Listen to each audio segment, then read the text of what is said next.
በበቀል ጨዋታ በተባለው በቪታሊቲ ስቴዲየም በተደረገው ጨዋታ አርሰናል 3 ነጥብ ይዞ ወጥቷል። አስገራሚ ጨዋታ፣ 5 ግቦች የተመለከትንበት ጨዋታ ነው። ገብርኤል ማጋሌሽ አሳይቶ ነስቷቸዋል ማለት ይቻላል። ጨዋታው 5 ግቦች ተቆጥረውበታል። 3-2 በሆነ ውጤት የሚኬል አርቴታ ቡድን አሸንፏል። ተከታታይ ድሎችን ያስመዘገበበት ነበር። በሁሉም ውድድሮች ላይ 7ኛ ጨዋታውን አሸንፏል። በተከታታይ በፕሪሚየር ሊጉ ብቻ ስንመለከት 5ኛ ተከታታይ ጨዋታውን ያሸነፈበትን ውጤት የሚኬል አርቴታ ቡድን አስመዝግቧል። 3 ነጥብም ተጠናቋል። አሁን ሊጉን አርሰናል በሰፊ የግብ ልዩነት በሰፊ የነጥብ ልዩነት እየመራ ይገኛል። ጨዋታውን በተመለከተ አንዳንድ ነጥቦችን እያነሳን እንቆያለን። የመድፈኛው ቤተሰቦች ጨዋታውን እንዴት ተመለከታችሁት?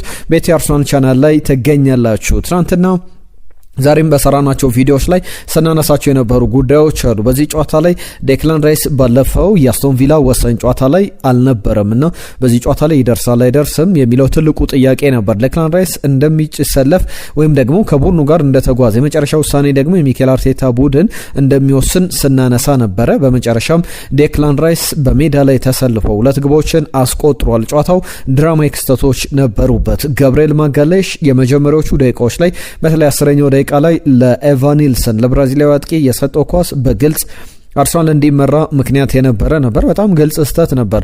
በረጅሙ ክሊር ለማድረግ ይሁን ወይስ ደግሞ ለሌላ ተጫዋች ለማቀበል ግልጽ ያልሆነ ኳስ ኤቫኒልሰን እግር ስር ገብታ ኤቫኒልሰን 10ኛው ደቂቃ ላይ ቦርመዝን ቀዳሚ ያደረገ። ከዛ በኋላ ግን ጨዋታው ሌላ መልክ ነበረው ማለት ይቻላል። በተለይ ደግሞ ገብርኤል ማጋሌሽ ግቧ ከተቆጠረች በኋላ እጆቹን አናቱ ላይ ያደረገበት ሲወራጭም የነበረበት መንገድ ስሜቱንም ሲገልጽ እንደተመለከት ነው። ጨዋታው ላይ ግብ እንደሚያስቆጥር በእርግጠኝነት ፊቱን አይቶ መናገር ይቻላል። ነገር ግን ከ6 ደቂቃ በላይ አልፈጀበትም። 16ኛው ደቂቃ ላይ ገብርኤል ማጋሌሽ በሚገርም ብቃት ግብ አስቆጥሯል። አርሰናልንም ወደ አቻነት መልሶታል። በጨዋታው በቀጥታ ስርጭት ጨዋታ በማስተላለፍ ላይ የነበረው የቼልሲ ደጋፊ ነው የአርሰናል ተጫዋች ፖል ሜርሰን የሰጠው አስተያየት ነበር። የቀድሞ አርሰናል ተጫዋች ገብርኤል ማጋሌሽ ያስቆጠረውን ግብ ቪክተር ዮኬሬሽ አስቆጥሮት ቢሆን ኖሮ ዋው የሚገርም አጥቂ ብለን እናደናንቀው ነበር የሚል ሀሳቡን ሲሰጥ ተመልክቼዋለሁ። ነገር ግን ለገብርኤል ማጋሌሽ በሚገርም አጨራረስ አርሰናልን የካሰ ግብ አስቆጥሮ ጨዋታው 1-1 በሆነ ውጤት ቀጠለ። በሁለተኛው አጋማሽ ሌላ መልክ የነበረው ጨዋታ ነበረ። ዴክላን ራይስ 54ኛው ደቂቃና 71ኛው ደቂቃ ላይ ግብ አስቆጥሮ አርሰናል 3-1 እየመራ ነበር። ነገር ግን ኤላይ ጁኒየር ክሩፒ ባስቆጥራት 76ኛው ግብ 76ኛው ደቂቃ ላይ በተቆጠረች ግብ ቦርመዞች ወደ ጨዋታው የተመለሱ ይመስል ነበር። ከዛ በኋላ ግን ሌላ ግብ አልተመለከትንበትም። በጨዋታው ላይ 3-2 በሆነ ውጤት አርሰናል አሸንፎ ከማንቸስተር ሲቲ የ7 ነጥብ ልዩነት ከአስቶን ቪላ ዛሬ አስቶን ቪላ 3-1 በሆነ ውጤት ኖቲንጋም ፎረስትን በኦሌ ዋትኪንስ ግብ እንዲሁም ደግሞ ማኬን 2 ግቦችን አስቆጥሮ 3-1 በሆነ ውጤት አሸንፎ ነበረ። አስቶን ቪላ የነጥብ ልዩነቱ ማጥበብ ቢችልም በቀጥታ አርሰናል አሁን በአስቶን ቪላና በአርሰናል መካከል ያለው የነጥብ ልዩነት ወደ 6 ከዛ በተጨማሪ ከማንቸስተር ሲቲ ጋር ያለው የነጥብ ልዩነት ወደ 7 ከፍ ያለበት ነው። ነገ ደግሞ ማንቸስተር ሲቲ ከቼልሲ ጋር የሚያደርገው ጨዋታ በጉጉት የሚጠበቅ አይነት መርሃ ግብር ነው። ከጨዋታው ጋር በተያያዘ ሌሎች ዝርዝር ነጥቦችን ነገም እናነሳለን። በተለይ ደግሞ አርሰናልን በተመለከተ እዚያ 5 ግብ በተቆጠረበት በጣም ከባድ ጨዋታ እንደነበረው ሁላችሁም ታዝባችኋል ብለን እናስባለን። ዳቪድ ራያ ግብ ጠባቂ ቦታ ላይ ጀምሯል። ጁሪን ቲምበር ከሳሊባ ገብርኤል ማጋሌሽና ፒየሮ ኤንካቤ ጋር የተጣመሩበት ነበረ። ዙቢሜንዴ፣ ዴክላን ራይስ እንዲሁም ደግሞ አርሰን ኦዴጋርድ በአማካኝ ስፍራ ላይ ኑኒ ማዱዌኬ፣ ገብርኤል ማርቲኔሊ፣ ቪክተር ዮኬሬሽ ከፊት መስመር ላይ የተሰለፉ ተጫዋቾች ነበሩ። በዚህ ጨዋታ ላይ እንግዲህ የሚኬል አርቴታ ቡድን ቢሸነፍ የነጥብ ልዩነቱ የሚጠበጥበት ማንቸስተር ሲቲም ሰፊ ድል የሚያገኝበት ነበረ። ነጥብ ቢጥልም እንደዛው። ነገር ግን በአርሰናል በኩል የተመለከት ነው በሚገርም ብቃት ጨዋታውን እያጠናቀቀበት ነበረ። ትናንትና ብዙ ገማቾች መልእክቶቻችሁን ልካችሁልን ነበር፣ እናነሳለን። 3-2 በሆነ ውጤት ጨዋታው ተጠናቋል። ሚኬል አርቴታ እፎይታውን የተሰማው ይመስላል። ቦርመዝን ከ3 ተከታታይ ጨዋታ አንደኛው የፍሬንድሊ ወይም የወዳጅነት ያቋም መፈተሻ ጨዋታ ነው። በተከታታይ ያደረጋቸው ጨዋታዎችን አንደኛውን 2-1 ለ1 በሆነ ውጤት፣ አንደኛውን 2-0 በሆነ ውጤት። እነዚህ ሁለት ባለፈው አመት በፕሪሚየር ሊግ የተደረጉ የደርሶ መልስ ቪታሊቲና ኤምሬት ስታዲየም ላይ የተደረጉ ጨዋታዎች ነበሩ።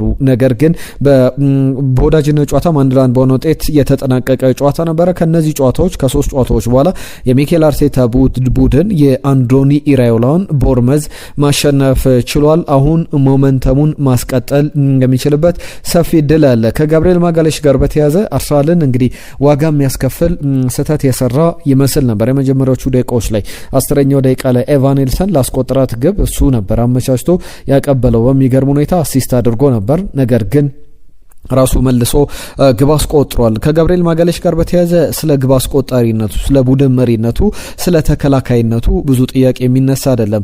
በፕሪሚየር ሊጉ እሱ ወደ አርሰናል ከመጣበት የ2020-21 የውድድር ዘመን አንስቶ ስንመለከተው ጋብሪኤል ማጋሌሽ 20 ግቦችን በፕሪሚየር ሊግ ላይ ከመጣበት ጀምሮ 20 ግቦችን አስቆጥሯል። ቨርጂል ቫን ዳይክ እንዲሁም ደግሞ ማይክል ኬን 13 ግቦች ነው ያሏቸው። በመካከላቸው የ7 ግብ ልዩነት አለ። ፋቢያን ሻር 12 ግቦችን አስቆጥሯል። ጆስኮ ግቫርዲዮል 11 ግቦችን አስቆጥሯል። እንግዲህ ሲከላከልም ሲያጠቃም ቤስት የሚባለው ከዛ በተጨማሪ ሁለቱም ቦክሶች ላይ ፕሬዘንሱን የምናውቀው መከላከልም ላይ ማጥቃትም ላይ የሚገርም አይነት ብቃት የሚያሳየው ጋብሪኤል ማጋሌሽ ለዚህ ምስክርነቱን መስጠት ይችላል። አሁን በሚገርም ሁኔታ አንድ አስገራሚ ቁጥር ላንሳላችሁ። ሁለቱን ጋብሪኤሎች የሚያነጻጽር ነው። ጋብሪኤል ማጋሌሽንና ጋብሪኤል ጄሱስን በተመለከተ ነው። በፕሪሚየር ሊግ ላይ ጋብሪኤል ጄሱስ ያስቆጠራቸው ግቦችና ጋብሪኤል ማጋሌሽ ያስቆጠራቸው ግቦችን ስናነጻጽር ጋብሪኤል ጄሱስ በአርሰናል ቤት በአርሰናል መለያ በ9 ቁጥር መለያ ያስቆጠራቸው 19 ግቦች ናቸው። አሁን ግን ጋብሪኤል ጄሱስ ካስቆጠራቸው ግቦች በላይ ጋብሪኤል ማጋሌሽ 20ኛ ግቡ ላይ ደርሷል። በጣም የሚያስገርም ቁጥር ነውና በፕሪሚየር ሊጉ አሁን ኦፊሻሊ ከአጥቂው ጋብሪኤል ጄሱስ የበለጠ ግቦች ያሉትና አስገራሚ ተጫዋችነቱን በደንብ ያሳየ ሆኗል። 10ኛው ደቂቃ ላይ ለኤቫን ኔልሰን ያቀበለው ኳስ ማለት ይቻላል። 16ኛው ደቂቃ ላይ ግን ራሱ መልሶ ክሷል። አሳይቶ መንሳት ማለት እንደዚህ ነው። አርሰናል በጣም አስፈላጊ 3 ነጥብ ይዞ በወጣበት ጨዋታ ላይ ጋብሪኤል ድራማዊ ክስተቶችን አሳልፏል። አሁን ራይስ ቤቢ ብሎ መስፈን ይቻላል። ስለ ራይስ በደንብ ብዙ ነገሮችን መናገር ይቻላል። ከጉዳት እንደመጣ በጨዋታ መንገዱ በሚወስደው ጥንቃቄ በሙሉ ይታይ ነበረ። በቦርመዝ ጨዋታ ላይ 2 ግቦችን አስቆጥሯል። ዴክላን ራይስን በተመለከተ አንድ ቁጥር ላንሳ። ለጋብሪኤል ማጋሌሽ ለጋብሪኤል ጄሱስ እንዳነሳ ነው ሁሉ በፕሪሚየር ሊግ ታሪክ በዌስትሃም በአርሰናል ቤት ያደረጋቸውን የፕሪሚየር ሊግ ጨዋታዎች ስንደማምር 296 ጨዋታ ላይ ይደርሳል። ዴክላን ራይስ አሁን በ296 ጨዋታዎች ለመጀመሪያ ጊዜ በእንግሊዝ ፕሪሚየር ሊግ ጨዋታዎች ታሪክ 296 ጨዋታዎችን አድርጎ ለመጀመሪያ ጊዜ ራይስ 2 ግቦችን በአንድ ጨዋታ ላይ ማስቆጠር ችሏል። እንዲሁ ሃትሪክ ይሰራል የሚል ግምቶች ነበሩ። ያንን እንቅስቃሴዎች ስናይ ነበረ። ማርቲን ኦዴጋርድን በተመለከተ በጎል ኢንቮልቭመንቱ ባለፉት 3 ጨዋታዎች ላይ በቀጥታ ሲሳተፍ ነበረ። በዛሬው ጨዋታም ላይ ዴክላን ራይስ ላስቆጠራት ግብ አሲስት ማድረግ ችሏል። ለግብ አመቻችቶ ማቀበል ችሏል። አሁን አርሰናል በፕሪሚየር ሊጉ ላይ ተከታታይ 5 ጨዋታዎችን ማሸነፍ ችሏል። ሁሉንም ጨዋታዎች በተከታታይ ማሸነፍ የቻለበት እንዲሁ በእነዚህ ጨዋታዎችም ላይ የሰበሰባቸው ነጥቦችም በደንብ በግልጽ የሚቀመጡ ናቸውና ከአንዳንድ ቡድኖች የበለጠ በደንብ እየራቀበት ነው። ማንቸስተር ሲቲ ደግሞ ነገ ከቸልሲ ጋር የሚያደርገው ጨዋታ ቀላል ጨዋታ ይሆናል ተብሎ አይጠበቅምና አርሰናል በደንብ ድሉን አስፍቷል። በሁሉም ውድድሮች ላይ ደግሞ አርሰናል 7ኛ ጨዋታውን ያሸነፈበት ነው። ክለብ ብሩገን 3-0 አሸነፈ። ኮልቭስ ጋር 2 ኦንጎሎች ተቆጥረው 2-1 በሆነ ውጤት ያሸነፈበት። ቪክተር ዮኬሬሽ ፍጹም ቅጣት ምት አስቆጥሮ ኤቨርተንን 1-0 ያሸነፈበት። ክሪስታል ፓላስን በኢኤፍኤል ካፕ ላይ የተደረገው ጨዋታ በተለይ 1-1 በሆነ ውጤት ከተጠናቀቀ በኋላ በመደበኛ ደቂቃ በመለያ ምቶች አርሰናል ያሸነፈበት 8-7 ጨዋታ የሚጠቀስ ነው። ብራይተንን 2-1፣ አስቶን ቪላን 4-1 በሆነ ውጤት፣ ዛሬ ደግሞ 3-2 በሆነ ውጤት ከሜዳው ውጪ ቪታሊቲ ላይ ባደረገው ጨዋታ ቦርመዝን አሸንፏል። ከነዚህ ጨዋታዎች መካከል በሂል ዲኪንሰን በኤቨርተን ስቴዲየም፣ በክለብ ብሩገ በቤልጅየም ያደረገው ጨዋታ የሚጠቀስ ነው። ሌሎችም ጨዋታዎች አሉ። በአስቶን ቪላ ሜዳም የነበረውን ምራ ግብር የካሰበት እንደ በቀልም የሚቆጠር አይነት ጨዋታ ነበር። 5 ግቦች በተቆጠሩበት ጨዋታ በዚህ ጨዋታ ላይ አርሰናል የ6 ነጥብ ልዩነት መሪነቱን አጠናክሮ ቀጥሏል። ባለፈው ዓመት ከነበሩ ውጤቶች አንጻር በያዝነው የውድድር ዘመን የሰበሰባቸው ነጥቦችን ሌሎችንም ነገሮች ስንደማምር 15 ነጥቦች ከባለፈው ዓመት የተሻለ 15 ነጥቦችን ሰብስበዋል። አሁን በ7 ነጥብ ልዩነት ከማንቸስተር ሲቲ በላይ ከአስቶን ቪላ ደግሞ በ6 ነጥብ ልዩነት ሊጉን እየመራ ቀጥሏል። በተቀያሪ ወንበር ላይ የነበሩ ተጫዋቾች በአስገራሚ ሁኔታ የሚገርሙ ናቸው። በዛሬው ጨዋታ ላይ ግን እንደጠበቅ ነው የካቨርስን በሜዳ ላይ መመለስ አልተመለከትንም። ባለፈው ጨዋታ ላይ በአስቶን ቪላ ጨዋታ ላይ በተቀያሪ ወንበር ላይ ከቨርስን ተመልክተ ነው ነበር። በዛሬው ጨዋታ ላይ ጋብሪኤል ጄሱስ በቪክተር ዮኬሬሽ፣ ሊያንድሮ ትሮሳርድ በጋብሪኤል ማርሴሊ፣ ቡካዮ ሳካ በኑኒ ማዱዌኬ ተቀይረው ገብተው ነበር። ሚኬል ሜሬኖም 80ኛው ደቂቃ ላይ ማርቲን ኦዴጋርድን ቀይሮ ነበር። ቤን ዋይት፣ አበራቻዬዜ፣ ከፓሪዝ አባላጋ፣ ክሪስቲያን ኖርጋርድ እንዲሁም ደግሞ ሉዊስ ስኬሊ ወደ ሜዳ ያልገቡ ተጫዋቾች ናቸው። ከዛ በተጨማሪም የቪክተር ዮኬሬሽን ሚና ሊተካ ይችላል በረጅም ጊዜ ተብሎ የሱን ሚና ይጫወታል ተብሎ የሚጠበቀው ከቨርስም በዚህ ጨዋታ ላይ ጉዳት ባይኖርበትም በሜዳ ላይ ያልተመለከት ነው። አሁን የአርሰናል ተጫዋቾች 3 ተጫዋቾች ብቻ በጉዳት ላይ ይገኛሉ። ተከላካዩ ክሪስቲያን ሙስኬራ እና ሪካርዶ ካላፊዮሪ እንዲሁም ደግሞ አማካዩ ወጣቱ ታዳጊው የ15 ዓመት ተጫዋች ነበረ። አሁን 16 ዓመቱን ይዟል። ማክስ ዳውማን የአርሰናል ጉዳት ውስጥ ዝርዝር ውስጥ ካሉ ተጫዋቾች መካከል ናቸው። ዴክላን ራይስ ለመጀመሪያ ጊዜ ብሬስ በሰራበት 2 ግቦችን በአንድ ጨዋታ ባስቆጠረበት ጨዋታ ላይ አርሰናል ሙሉ 3 ነጥብ ይዞ ወጥቷል። ከአርሰናል ጋር በተያያዘ አንዳንድ ነጥቦችን እስቲ ላንሳላችሁ። በተለይ ደግሞ በቅርብ ጨዋታዎች ላይ ባለፈው ዓመት ከነበረው ሂደት አንጻር ጧትም በሰራነው ቪዲዮ ላይ ስናነሳው ነበረ። ከቦርመዝ ጋር ባለፈው የውድድር ዘመን በሁለቱም ተሸንፎ ነበር። ዘንድሮ ግን ካፒታላይዝድ አድርጓል። 15 ነጥቦችን የበለጠ መሰብሰቡን የተመለከተው እንደዚህ አይነት ጨዋታዎች ላይ ምክንያት በማድረግ ነው።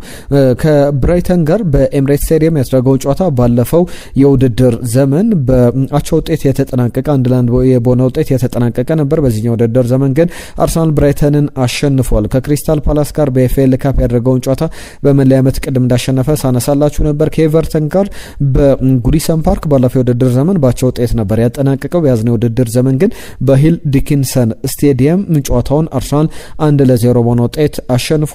ከአርሰናል ጋር በተያዘ ሌላኛው ኮልቭስ ጋር ባለፈው ዓመትም አሸንፎታል። ዘንድሮም ማሸነፍ ችሏል። ሌሎችም ብሬንትፎርድን ባቸው ውጤት ነበር ያጠናቀቀው። ከቼልሲ ጋር ተመሳሳይ ባቸው ውጤት ነበር የተጠናቀቀው። የብሬንትፎርድን ጨዋታ ካምናው የተሻለ ውጤት ማስመዝገብ ችሏል። 2-0 በሆነ ውጤት በኤምሬትስ ስቴዲየም ሚኬል ሜሬኖና ቡካዮ ሳካ ባስቆጠሯቸው ግቦች ማሸነፉ ይታወቃል። ቶተንሃም ሆትስፐርን 4-1 ከሰንደርላንድ ጋር 2-2 በሆነ ውጤት የተጠናቀቀ ጨዋታ። ለበቀጣይ ጨዋታዎች ላይ ደግሞ የሚኬል አርቴታ ቡድን እነዚህን ውጤቶች በደንብ አሻሽሎ ይቀርባል ብለን እንጠብቃለን። ቀጣይ የሚደረገው ጨዋታ ከቀናት በኋላ 5 ቀናት በኋላ ሊቨርፑልን በኤምሬትስ ስቴዲየም ይገጥማል። በያዝነው ውድድር ዘመን ሊቨርፑል መጀመሪያ ካሸነፉት ቡድኖች መካከል አንዱ ነው። 2 ጨዋታዎችን ብቻ ነው የተሸነፈው። አንደኛው የሊቨርፑል ጨዋታ ነው። ሁለተኛው አስቶን ቪላ ጨዋታ ነው። ቪላ ፓርክ ላይ ነማቲካሽ እንዲሁም ደግሞ ኤሚሊያኖ ቦየንዳ በመጨረሻው ደቂቃ ላይ ግብ አስቆጥረው የተጠናቀቀ ጨዋታ እንደነበረ እናስታውሳለን። አርሰናል ከሊቨርፑል የሚያደርጉት ጨዋታ ጃንዋሪ 8 ላይ ከቀናት በኋላ ከ5 ቀናት በኋላ ይደረጋል።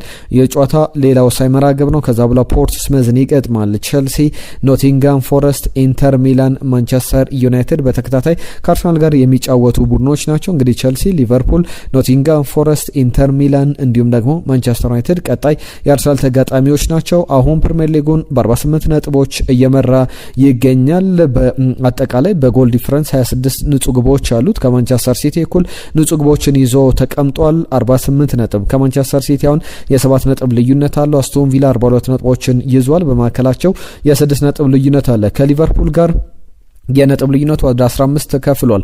ከቼልሲ ከማንቸስተር ዩናይትድ ጋር ያለው የነጥብ ልዩነት የ18 ነው። በጣም በረጅም ርቀት ሊጉን ከሌሎቹ ቡድኖች አንጻር እየመራ ይገኛል። ነገም የሚደረጉ ጨዋታዎች በተለይ ሊቨርፑል ከፉላም፣ ማንቸስተር ሲቲ ከቼልሲ የሚያደርጓቸው ጨዋታዎች የበለጠ እነዚህ ቡድኖች ነጥብ ጥለው አርሰናል መሪነቱን ሊያጠናክር ከሚችልባቸው መርሃ ግብሮች መካከል ሊጠቀሱ የሚችሉ ናቸው። ለሁሉም እነዚህ ጉዳዮች በደንብ ከአርሰናል ጋር ካፒታላይዝ ስለማድረግ ሲነሱ የነበሩ የነበሩ ጥያቄዎች ባለፈው የውድድር ዘመን በዚህ የውድድር ዘመን ላይ መፍትሄ ያገኙ ምላሽ ያገኙ ይመስላሉ። ከአርሰናል ጋር በተያያዘ ሌላኛው የቪክተር ዮኬሬሽ እንቅስቃሴዎች ዛሬም ላይ በተሻለ መንገድ ተመልክተናል። አሁንም መሻሻሎች ያስፈልጋሉ። ተቀይሮ ወጥቷል። አንቶኒዮ ሴሜኒዮን በተመለከተ ወደ ማንቸስተር ሲቲ እንደሚሄድ ይጠበቃል። በተለይ ዝውውሩ የተጠናቀቀለት ነው ቢባልም ማንቸስተር ሲቲ እንደሚቀላቀል ቢነገርም ማንቸስተር ሲቲ ግን ከአርሰናል ጋር እንዲጫወት ፈቅዶለት ነበር። የቡድኑ ከፍተኛ ግብ አስቆጣሪ ነው፣ በጎል ተሳትፎ ከዛ በተጨማሪ በብዙ መለኪያዎች የቡድኑ ቁልፍ ተጫዋች ነው እና ማንቸስተር ሲቲ ኦን ብሎ የተው ዝውውር ይመስላል። ከዛ በኋላ ከቀናት በኋላ ዝውውሩን ያጠናቅቃል። ምናልባት ሰኞ ዕለት የማንቸስተር ሲቲ ተጫዋች ሆኖ እንመለከተዋለን። ነገ ማንቸስተር ሲቲ ቸልሲን ከገጠመ በኋላና ነጥብ ያስጥልለት የማንቸስተር ሲቲ ቀጣይ ታርጌት ሆኖ የማንቸስተር ሲቲ የመጀመሪያ ተጫዋች ይሆን ነበርና ለነገው መርሃ ግብር ከሚነሱ ጉዳዮች መካከል አንደኛው ዛሬ አርሰናል ነጥብ እንዲጥል የሴሜኒዮን አስተዋጽኦ ይፈልግ ነበር ማንቸስተር ሲቲ። ነገር ግን አርሰናል ሴሜኒዮም ሌላም ተጫዋች ቢኖሩ ውጤቱን አስጠብቆ 3-2 በሆነ ውጤት አሸንፎ 3 ነጥብ ይዞ ወጥቷል። ባለፉት ተከታታይ 3 ጨዋታዎች ላይ አላሸነፈም ነበር። በአራተኛው ጨዋታ ላይ ድል ይዞ ወጥቷል። ገብርኤል ማጋለሽ እፎይታን የሰጠ መጀመሪያ ስጋትን ፈጥሮ ነበር። ከዛ በኋላ ግብን አስቆጥሮ በጣም አስፈላጊ ተጫዋችነቱን በደንብ ያሳየበት መርሃ ግብርን ተመልክተናል። ለሁሉም አርሰናል 3 ነጥብ ይዞ ወጥቷል። ነገ ምን ተባለ፣ ምን አዳዲስ ነገሮች አሉ፣ ሌሎችም ተንታኞች ጨዋታውን በተመለከተ እነ ሚኬል አርቴታም ያነሷቸውን ሀሳቦች ይዘን እንመለሳለን። አብራችሁን ስለነበራችሁ ከልብ እናመሰግናለን። የአርሰናል ወዳጅ የአርሰናል ቤተሰብ ከሆናችሁ ይህንን ቻናል ሰብስክራይብ እንድታደርጉ ታውሳችሁ ሌሎችንም ጉዳዮች ዝውውሮችን ይዘን እንመጣለን በቀጣይ ጊዜያት ላይ። ከኖኒ ማዱኬ ጋር በተያያዘ እንግዲህ ያለውን ፕሬሸር በሜዳ ላይ የነበረውን ነገር በሙሉ ተነጋግረን ነበር። የነን ጨዋታ ማሸነፍ እንደነበረብን እናቅ ነበርና ማሸነፍ መንፈሳችንን አስቀጥለናል። ሚኬል አርቴታ እንግዲህ ለሁሉም ክሬዲት ያስፈልጋል ብሏል። ሁሉም ፐርፎርም አድርጓል። ሁሉም ነገር ያሳኩት በተለይ በሰከንድ ሃፍ ላይ የነበረው ነገር በጣም የሚያስገርም ነበረ። ቀላል ጨዋታ እንዳልነበረ መናገር ይቻላል ብሏል ሚኬል አርቴታ። ዴክላን ራይስ በተመለከተ ከአስቶን ቪላ ጋር ከነበረው ጨዋታ አንጻር እንግዲህ የአስቶን ቪላ ጨዋታ ምንም ማለት ነበረ፣ እዚህ የመጣ ነው እንግዲህ ለማሸነፍ ነበረ፣ ያንንም አድርገናል ብሏል። ጌም ባይ ጌም ጨዋታ በጨዋታ ማኔጅ እናደርጋለን፣ ጨዋታውን ሁሉም እንደዛ ትኩረት አድርገን እንቀጥላለን እንደተባለው እንግዲህ ያንን ተመልክተናል። ኦፊሻሊ ዴክላን ራይስ የጨዋታው ኮከብ ተብሎ መመረጥ አለበትና የጨዋታው ኮከብ ተብሎ ተመርጧል። የእናንተስ ኮከብ ማን ነበረ? ጨዋታው ላይ ምን ተመለከታችሁ? ሀሳቦቻችሁን ጻፉልን። ነገም በአዲስ ጉዳይ እንመለሳለን። አብራችሁን ስለነበራችሁ ከልብ እናመሰግናለን። ኢትዮ አርሰናል ቻናልን ሰብስክራይብ አድርጉ። ቤተሰቡን በአዳዲስ ጉዳዮች እንመለሳለን። መልካም አዳር። ከድል በኋላ ከ3 ነጥብ በኋላ ዝርዝር ጉዳዮችን አነሳን አዳዲስ ጉዳዮችን ጨምረን እንመለሳለን። ጤና ይስጥልን።